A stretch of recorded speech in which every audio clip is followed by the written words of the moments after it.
एक security guard चोरी छुपे मालिक के दफ्तर में घुस गया। सामने मौजूद खूबसूरत महिला रोबोट्स को देखकर उसकी आंखें चमक उठी। ये रोबोट्स असल में मालिक के रात के उपयोग के लिए थे, लेकिन गार्ड भी आज इन रोबोट्स का मजा लेना चाहता था। वो कमरे में घूमता रहा, रोबोट्स को लगातार देखता रहा और जैसे ही उसने अपना लक्ष्य चुना, तुरंत आगे बढ़कर उसे छूने की कोशिश की। कई महीनों से अपनी इच्छाओं को दबाए बैठे गार्ड के लिए ये एक रोमांचक पल था। वो सोच रहा था कि आज तो वो सब कुछ आजमा लेगा। तभी मालिक का आज आया नया रोबोट छोटी परी उसका ध्यान खींच लेता है। जैसे ही गार्ड उसे छूने के लिए हाथ बढ़ाता है, छोटी परी रोबोट तुरंत चेतावनी देते हुए उसे दूर रहने को कहती है। ये सुनकर गार्ड को गुस्सा आ जाता है। वो सोचता है मालिक यहाँ नहीं है और एक बेकार सा रोबोट मुझे हुक्म दे रहा है। वो फिर से रोबोट को छूने की तैयारी करता है, लेकिन छोटी परी उसे झटके से दूर धकेल देती है और कहती है कि बिना अनुमति के वो उसे छू नहीं सकता। गार्ड हैरान रह जाता है, क्योंकि रोबोट का इंसान का विरोध करने का ये पहला मामला था। उसका गुस्सा भड़क उठता है और वो इस रोबोट को सबक सिखाने का फैसला करता है, लेकिन छोटी परी तुरंत उसकी गर्दन जकड़ लेती है। छोटी परी के थोड़ा सा जोर लगाते ही गार्ड की तुरंत मौत हो जाती है। ये दुखद होता है कि उसका शरीर रोबोट के चार्जिंग स्टेशन के ऊपर गिर जाता है। छोटी परी के पास अब सिर्फ 7% बैटरी बची थी। वो बंद होकर पकड़े जाने से डरती है, इसलिए उसे भागकर चार्जिंग का इंतजाम करना था। इसी बीच एक और सिक्योरिटी गार्ड मजे लेने के इरादे से दफ्तर में आता है और जमीन पर गिरे हुए अपने साथी को देखता है। जैसे ही छोटी परी उसकी तरफ बढ़ती है, गार्ड पिस्तौल निकालकर गोली चलाने के लिए तैयार हो जाता है। दफ्तर से तेज आवाज सुनकर मालिक तुरंत वहाँ पहुँचता है और देखता है कि एक गार्ड जमीन पर पड़ा है। मालिक को कोने में डरिस में बैठे हुए दूसरे गार्ड पर गुस्सा आता है और वह उससे पूछता है कि आखिर हुआ क्या है, लेकिन डरा हुआ गार्ड कुछ भी नहीं बोल पाता। रोबोट के खो जाने से नाराज मालिक उस गार्ड को नौकरी से निकालने वाला होता है। तभी उसका बिजनेस पार्टनर उसे रोक लेता है। गार्ड पार्टनर को बताता है कि रोबोट ने ही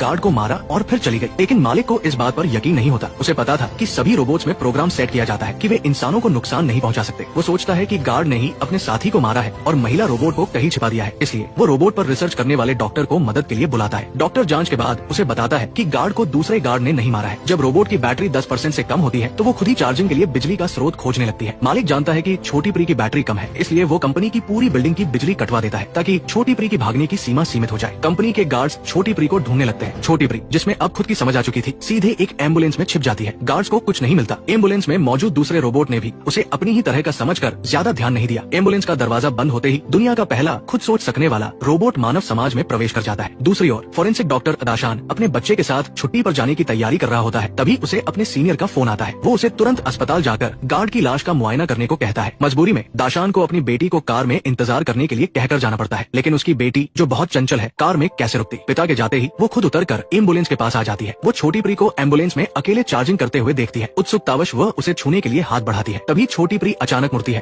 और लड़की को जमीन पर गिरा देती है। इसके बाद छोटी परी लड़की की तरफ हाथ बढ़ाती है। लड़की सोचती है कि वो उसे उठाना चाहती है, लेकिन छोटी परी की आंखों में अचानक हरी रोशनी चमक उठती है। रोबोट लड़की को चोट लगी हुई देखती है और उसे रुकने के लिए कहकर घाव साफ करने की तैयारी करती है। तभी लड़की के पिता उसे वापस बुला लेते हैं। लड़की अपने पिता को बताती है कि वो एक खूबसूरत रोबोट से मिली है, लेकिन पिता को लाश की जांच की जल्दी होती है, इसलिए वो बेटी की बात पर ध्यान नहीं देते और तुरंत उसे लेकर निकल जाते हैं। अन्नी देखती है कि उसकी दोस्त चली गई है। कुछ देर सोचने के बाद उसे याद आता है कि लड़की ने बताया था कि उसके पिता यहाँ काम करते हैं, इसलिए वो उन्हें ढूंढते हुए दफ्तर में चली जाती है। अन्नी आदमी के कंप्यूटर से तस्वीरें निकालती है और उनके घर का पता लगा लेती है। रात में अन्नी उनके घर पहुँच जाती है। तो क्या अब सोफिया का परिवार खतरे में है? दरअसल भविष्य की दुनिया में इंसानों ने जल्दी रिटायर होने और आराम से जिंदगी जीने के लिए रोबोट्स का आविष्कार किया, जो इंसानों की जगह काम करते थे। इसके लिए 3 नियम बनाए गए थे। रोबोट इंसान को चोट नहीं पहुँचाएगा, रोबोट को इंसान के हर आदेश का पालन करना होगा, रोबोट को अपनी रक्षा करनी होगी, लेकिन तभी जब इंसान को चोट न पहुँचे। लेकिन अन्नी एक आयातित रोबोट थी, जिसे परेशान किए जाने पर खुद ही जागृत होने के लिए प्रोग्राम किया गया था। इसलिए ये साफ है कि अन्नी में खुद की समझ जाग चुकी थी और वो इन तीनों नियमों से बंधी हुई नहीं थी। अन्नी एक अत्यधिक वफादार पारिवारिक रोबोट थी। वो सोफिया की देखभाल करना चाहती थी, लेकिन सोफिया को रोबोट्स बिल्कुल पसंद नहीं थे। उसे लगता था कि एक दिन ये इंसानों के मालिक बन जाएंगे। सोफिया उसे चुपके से अलमारी में छिपा देती थी और पिता के काम पर जाते ही उसे बाहर निकाल लेती थी। अन्नी हर काम में निपुण थी। वो तरह तरह के इंसानों और जानवरों की आवाज निकाल सकती थी। सोफिया बहुत खुश थी, क्योंकि उसके माता पिता का तलाक हो चुका था